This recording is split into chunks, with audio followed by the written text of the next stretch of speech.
Welcome to the House. Nick, Connor, and Jack here, back for your weekly NFL picks with maybe some analysis, maybe not any analysis, but damn sure a fun time, we hope. Last week, to keep up to date with how we're doing, because remember, the champion gets wings bought for them courtesy of the other two.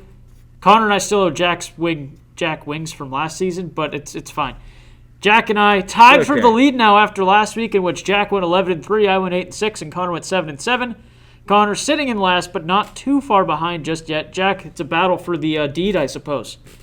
Yeah, I'm still looking for it.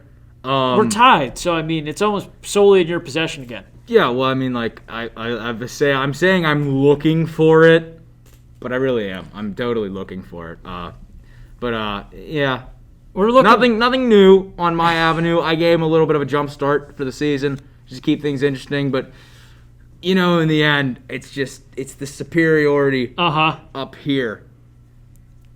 The funny thing is, you won last week because you refused to pick games that would make it a unanimous decision. I had a feeling. And you went 11-3. Anyway, enough of the chit chat. We have masks on because we have to have them on because we're in our college's TV studio. So that's why, if you're a new viewer, thanks for checking us out. If you're a returning viewer, welcome back. Hope you're doing well.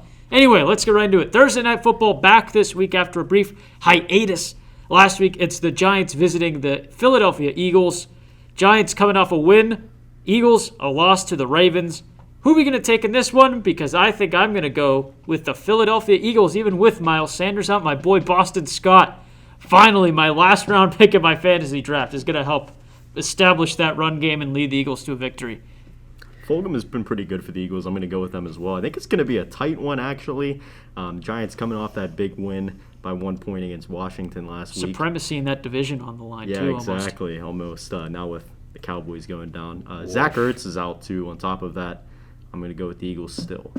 I feel like the wild card pick is the Giants, but I don't have enough faith in a Giants team that has seen just fault after fault. And when you're looking at out of the 3 out of your 4 current QB's wins in his career, 3 have come against Washington. I don't see the New York Football Giants coming on top of this one. I'm taking Philly.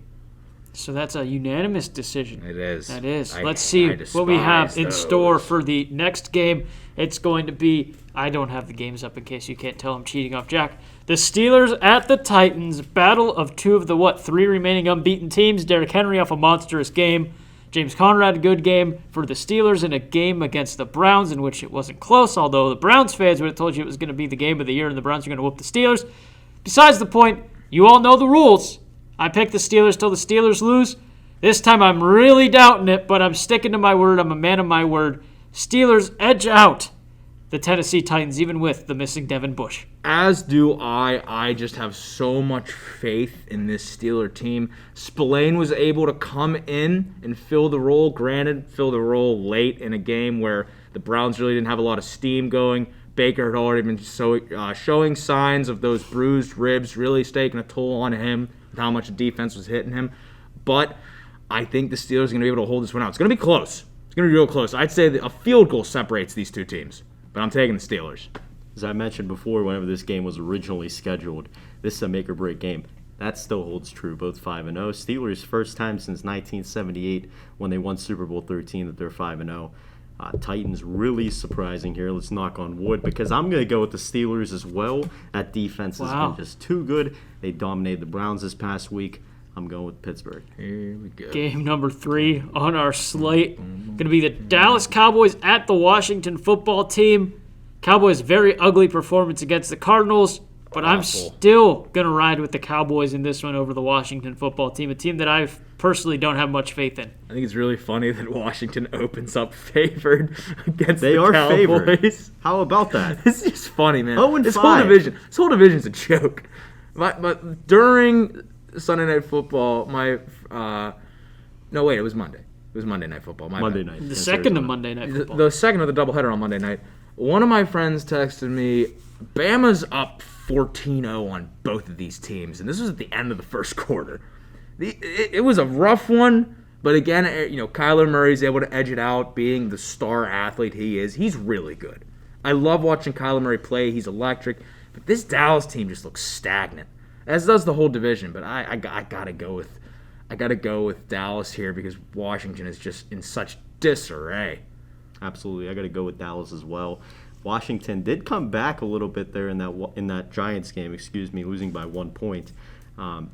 Scoring shootout. with 36 seconds left, opting to go for 2 points. They instead of going for the extra point that would have sent the game in overtime, they missed the 2-point conversion. They're not going anywhere. I don't mind that aggressive kind of play Exactly. call. It's an aggressive coaching style. I'm going to go with Dallas. They have to bounce back, you would think, after that loss against Arizona on Monday. You know what? I really wouldn't be surprised, though, if they dropped I it. would not be surprised It would if be they the dropped it. epitome of this Cowboys season. Our next game is going to be a divisional matchup between the Bills and the Jets. I'm going to go with the Bills because if you recall what I just said seconds ago, they're playing the Jets. I can't. I can't back the Jets for almost anything. Miami already beat the wheels off you. We've seen how many other teams just beat you down into the dirt. Even when you get a decent start, what happens? You can look back at the game where Sam Darnold runs for a touchdown, throws over 230 yards, and it still comes up short against the Denver Broncos. He bet on that game, and part of that bet was the Darnold stat line, so that's why it's on his head. Yeah, I know. The thing is, the Jets have hurt me more than the Bills have, and I think the Jets are just pretty trash at this point. I'm going with Buffalo. Back-to-back losses for the Bills. I think that's going to fuel a huge win against this Jets team. They beat them in Week 1, 27-17. I think they're going to beat them by even more this time. Panthers at the Saints. Saints coming off a bye. Panthers apparently won't have McCaffrey back. This is Tuesday night, so that's as up to date as our information is. Saw today McCaffrey likely not going to be back yet. Anyway, I was going to go with the Saints. I think Michael Thomas will finally be back. I think this is a team that's got a lot of naysayers still just because they haven't appeared to be the dominating force that they once were, edging out some close wins and losing a couple weird games so far. They're 3-2, I believe. But I think the Saints are going to start really coming into their own, really getting back to their normal form, and I think that's really going to be prevalent here in this game against the Panthers. No, I agree with that as well. I think it's time for the Saints to really take form, and especially with Michael Thomas being back, such a key component of that offense and what really drives them throughout the game, always being able to find space, find those soft spots in coverage. And Drew Brees, one of the most accurate quarterbacks of all time. I think it's just a recipe for disaster for Carolina, especially with McCaffrey out as of now. I'm going with the Saints. Teddy Bridgewater's returned back to the Dome after leaving the Saints last year. I got to go with the Saints in this game.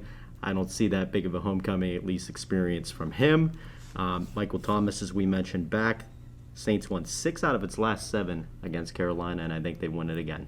Packers at Texans, both teams with heartbreaking losses in different varieties, though. The Packers got whooped by Tom Brady and the Buccaneers. Right after all the previous week, they're being built up as maybe the best team in football. Texans looking to go 2-0 after getting rid of Bill O'Brien, falling overtime to the Titans. This is not that hard for me. I'm going to go with the Packers. I just think they're definitely the better team overall. Rodgers coming off a very disappointing game, and I think there's no way he's going to let 2 bad games in a row happen. I think he comes out looking for a little bit of revenge. To avenge last week. The Texans didn't hurt him. They might on Sunday. I don't know. But I think Rodgers comes out very angry and plays very well against a Texans team that's having a very weird year. I think a year that we didn't expect even with their questionable roster moves. Popular. Damn it, I did it again. Contrary to popular belief, I'm actually taking the Texans here. And he's going to be right. Just wait. Because you're looking at a Green Bay team who just got hit with their first loss of the season, but it's not your average loss. This is a loss to a team you expected to win against coming in. This is a loss against a team where you didn't take the defense seriously and it hurt you. Now, when you're going to over-prepare for a defense like the Texans, you're going to forget about the explosiveness of this offense after just a shootout loss against Tennessee. I think Deshaun Watson and the Texans are really going to come back after this one. A very narrow loss against Tennessee, as stated before. I really like how the Texans are moving right now. I feel like they've got the mojo here. I'm going with Houston. Tampa Bay exposed them last week. I'm very proud of that pick, even though I went 7-7. Tom Brady, as I mentioned, took him back to school. Entering the weekend, the Packers were, believe, close to 6-12 against their opponent, or playing opponents who have a combined record of 6-12. And they exposed them for that. I'm going with the Texans in this one. They bit me last week. Very devastating loss for them. I'm going to go with the Texans. Wow. It's got a feel to it. That's a big W for me in that one. Browns at Bengals. Burrow almost beat the Colts. They blew the lead. Browns dismantled. Well, I shouldn't say dismantled. They beat the Colts the week prior. So similar opponent here. However, I'm going to go with the Browns in this one. I don't think Burrow can get that magic going. I think the Browns are going to come out looking to kind of prove that they can still. Well, they need to win a division game. They're 0-2 so far with loss to the Ravens and Steelers. I think they win a division game here. Maybe try to make a play, make a bit of a run towards maybe a wild card now. I think even if the Browns play a little early for playoff talk, I admit. Even if the Browns play exactly how they did this previous Sunday, they still beat Cincinnati. Because this team is an absolute. They're wandering through the desert right now. They think they're up, and then they start to kind of take their foot off the pedal. You can't afford that with a team like Cincinnati. You can't afford that with a team full of, guys who are so expendable. You can plug in different people for these positions. Granted, they have a good game, but you can't guarantee that next week. As far as the Browns go, this defense has guys who've proven themselves. The offense has guys who've proven themselves. I'm looking at Odell Beckham and Jarvis Landry to have huge games, but also Denzel Ward and that entire secondary to come out, have a big bounce-back game. Brownies, you're going to have a rebound. I got to go with the Browns as well, even though they got demolished by the Steelers this past week. They were injury-riddled, as we mentioned, too. But I see this one being a close one. I think Joe Burrow surprises us. They are at home in Cincinnati, and I think it's going to be a close one in there. I'm going to go with the Browns. To go back to that playoff comment, reminds me of the days not too long ago where the Bengals, Steelers, and Ravens were all making it to the playoffs. But now maybe the Bengals replaced by the Browns. Always a very good division. Always a very good division. A division. You just switch out that bottom team because God knows Pittsburgh, Baltimore never be in that spot, baby. Lions at the Falcons. Falcons finally picking up a win, much to my chagrin. Lions picking up a much-needed win as well. This is a kind of difficult game for me, and that means I'm finally going to let someone else pick first while I kind of finalize my answer a bit. I mean, this is weird because these are two teams that we didn't expect to really be in the win column last year. Granted, I'm pretty sure I took the Lions. Last week or last year. Last year. Same difference. Last tomato, agree to disagree. The bottom line is I'm looking for the Falcons to go on a streak here and put the Lions back, bring them back down to earth. I like that as well. I think they're going to leap up into the sky, those Lions, and they're going to grab that Falcon, and they're going to bring it back to the ground to make a Jack O'Brien-esque analogy there. I said it reversed, though. Yeah. No, I said the Lions are being brought back down. Oh. No, well, I really don't listen to what you say. I was focused on making my pick. DeAndre DeAndre Swift had a great game as well. I think the Lions are finally starting to mesh a bit. Not world beaters by any means, but I think they're going to beat the Falcons here. Bring them back down to earth. Lions with that big win against Jacksonville last week. However, I am going with the Falcons, as both of you mentioned. Matt Patricia's job was on the line last week, I believe at least, and they really proved that they're meshing well. But I think Matt Ryan and the Atlanta Falcons get the job done. Wait. Coming to you this Sunday at 4:05 p.m. in Glendale, Arizona, it's another Bird Battle! Seahawks. Said it's a Bird Battle.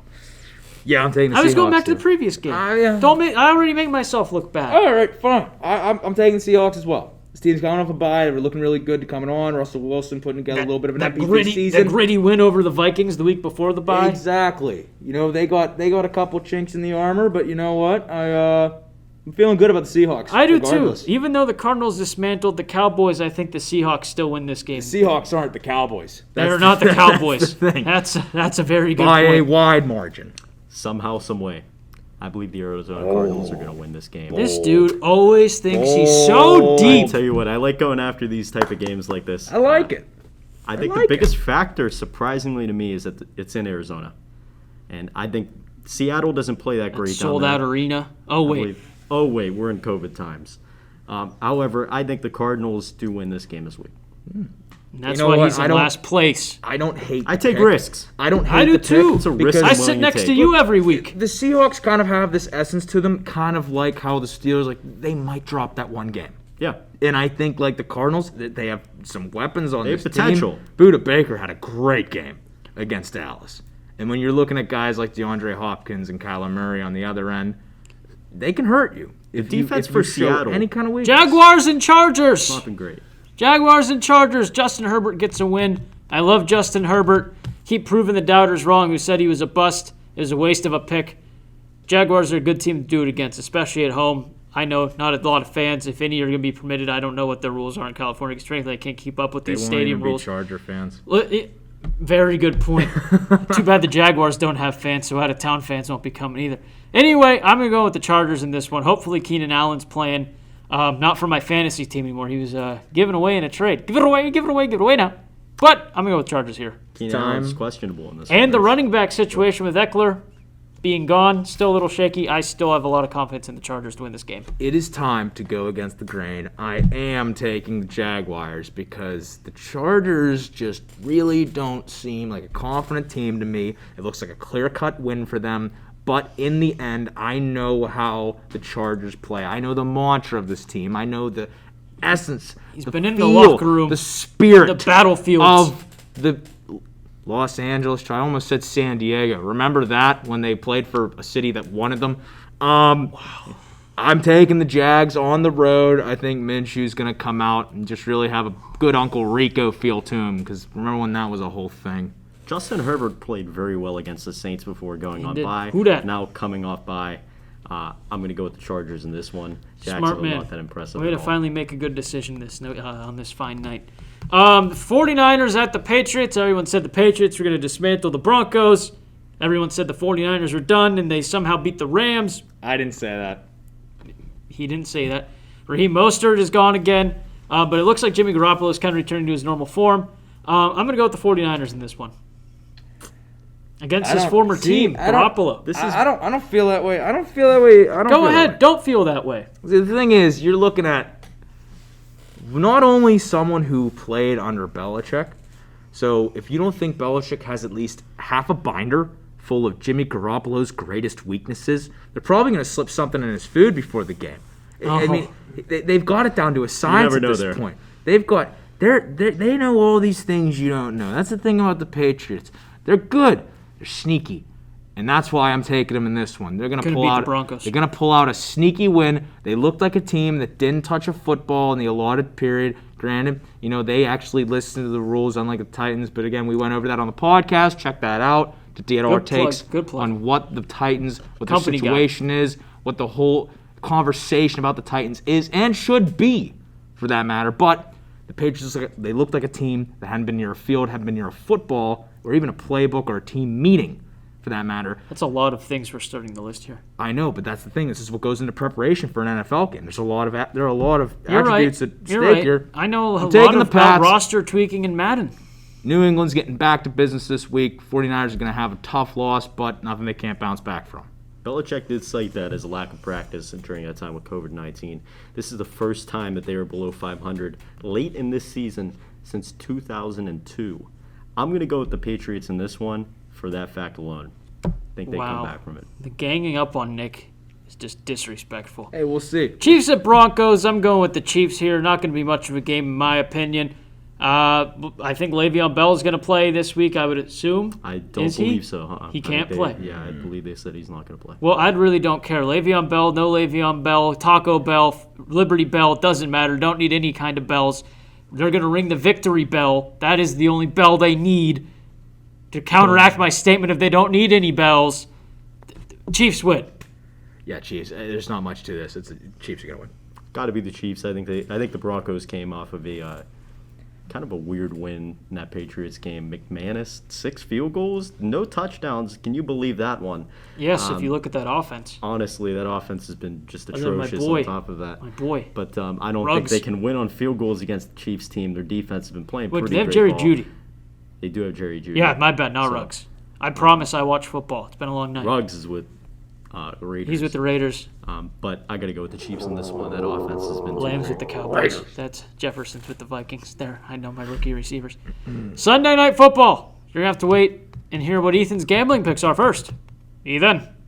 Welcome back to my betting picks for the week. To start off, I am taking the Steelers once again. They're at Tennessee. Right now it's a -2 line in favor of Pittsburgh. Look, they came out strong, absolutely blew out the Browns. Now, obviously, these two teams, the Browns and Titans, are two completely different teams in terms of style. Derrick Henry, great running back, but I'm saying the Steelers' defense is going to show up and just make Derrick Henry's day miserable. So if the defense continues to play out of their minds, they're playing well. Minka Fitzpatrick finally got involved, got that pick 6 on last Sunday against the Browns. I say the Steelers will take this game and cover the spread of -2. Now my next game is the Green Bay Packers at the Houston Texans. Green Bay has a -3.5 line for this week, and I am taking Green Bay. They had a very rough week last week against Tampa Bay. I see Aaron Rodgers really being able to come back after that tough loss, one of his worst games of the season so far. I just see him coming back, getting Davante Adams more involved, some more targets. Hopefully he can do his thing, and hopefully the Green Bay Packers will cover this spread at -3.5, so I have them. Now my third pick is a Sunday night game. It's Tampa Bay at the Las Vegas Raiders. Tampa Bay is at a line of -2.5 right now. Tampa Bay just dominated against a great Green Bay Packers team. Yeah, you can say Las Vegas has beaten the Chiefs and everything. But, I still think with Tom Brady and Tampa Bay's defense really showing what they're made of, especially against a great Green Bay Packers team with Aaron Rodgers and Davante Adams last week, I think Tampa Bay will pretty easily manage a -2.5 spread on Sunday night. So that is my third game. And we have a bonus this week. We're going to do some parlay. So these are all money lines. We got Buffalo, Kansas City, New Orleans, Los Angeles Chargers, and then Green Bay as the parlay. That's all I have for you this week, and I hope I can win you some money. Thank you, Ethan. I had my eyes open like that the entire time. Anyway, Buccaneers at the aforementioned Raiders. Buccaneers coming off a big win. As Connor said, Tom Brady took Aaron Rodgers back to school. Connor's a student of the game, so he likes those school analogies. Because of that big win, Buccaneers maybe finally getting their grind. The defense is really impressive. Everyone's talking about the offensive weapons. They had that defense looked really good in addition to the offense. I'm going to go with the Buccaneers in this one, even though those Raiders have beaten some very good teams, including the Chiefs this year. And the Saints. Something I've been thinking of. If the Tampa Bay Buccaneers defense is able to play at the caliber that they've shown not only last week, but in weeks prior, they're kind of meshing together. You've got a lot of young pieces here, but at the same time, looks like a defense that can do some damage. Someone compared them to kind of like the feel and maybe even, I'm saying essence for a third time this episode, but the essence that the Steelers kind of have going on right now, where if the defense is going to play good, this team's going to win. The Raiders' offense hasn't been the greatest in terms of with Henry Ruggs really putting up points. I'm going to take the Bucs. They're coming off a good win. The Raiders are still trying to really find out who they are. It looks like a clear choice for me. Look for a big Bucs defense win on Sunday night. I see a pretty close one in this one myself. I can see both defenses be really good in this game. However, I'm going to go with the Buccaneers. Good call. Good call. Way to use your head. Bears at the Rams. Monday Night Football. I'm going to go with the Bears. I didn't buy into them, really, this hype of their record. I'm going to go with them, though. You know what? I should be punished for not trusting Nick Foles. I'm going to go with the Bears. Rams came off a weird loss to the 49ers after the 49ers got embarrassed by the Dolphins. I'm going to go with the Bears. I think it's dependent on how well LA can respond to a loss, but also how well the Bears' defense is going to be able to contain LA's offense, which should be what some would say a walk in the park for them, but we'll see. There's still some questions with the secondary. You know the line, the D-line's good with Khalil Mack up there at all times, but the thing is, what is this Bears O-line going to do with Aaron Donald? And I feel like this is a guy who's going to have a complete impact on the game. He's coming off a loss. You know he doesn't Bears feel don't have good much of about a it. run game to begin with. So. Exactly. I'm going to take the Rams. I got to go with the Rams as well. Big matchup there on the defensive end, obviously, with Khalil Mack and Aaron Donald. But I can't see the Rams losing another one after that one against the 49ers on Sunday. So, got to be the Rams. Whatever. Suit yourself. Fantasy players to watch. Connor. Mine, surprising one. DeAndre Hopkins. Very kind of quiet week this past week. He had 8 targets. He had 8 targets. Only like 2 catches. Only 2 catches in that big win against the Cowboys in Dallas. But I think he really bounces back this week. Expect a lot more targets against a weak Seattle defense. I tried to pick people that I have on my team, and that man is Mike Davis this week. Rumors of McCaffrey coming back have been 2 weeks ago he's come back. Last week he was coming back. This week he's coming back. This week they said he's not going to come back. I don't know what the hell's even going on. Fact of the matter is, every week we hear it's the last week they're going to play without McCaffrey, and Mike Davis keeps showing up and being the guy that's playing. McCaffrey's not suiting up. This week sounds like it might finally be that last week. I'm kind of getting that inclination. It might not be true, but it's starting to sound like this might be the last week. It's been out of precaution. Because of that, Mike Davis is going to show everyone, even though I don't think the Panthers are going to beat the Saints, I think Mike Davis shows the Panthers top brass, hey, even when Christian comes back, you should give me my touches. Not as many, but you should still give me some touches. I'm a very good, back to use on third down, back to use the goal line, something that gives them incentive to keep giving him the ball even after McCaffrey comes back. I'm going to keep it short and simple. Clyde Edwards-Helaire. He's playing a really subpar Broncos defense, and Le'Veon Bell isn't playing. They relied on him a lot last week, Who's getting primary touches? Edwards-Helaire. I'm expecting this guy to at least 100 yards rushing, maybe 2 touchdowns, 1 rushing, 1 receiving. We'll see what happens.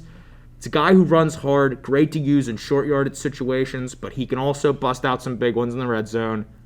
It looks like a clear pick for me. This guy's going to have a great game. They relied on that run a lot last week, too. That Chiefs team, I believe, that is the most rushes for a Chiefs team under Andy Reid. The week after I traded him. So, good work. Good work, me. Connor Lawrence, Jack, Mr. Dissertation O'Brien, and me, Nick. We'll see you next week. Thank you for joining us on To the House.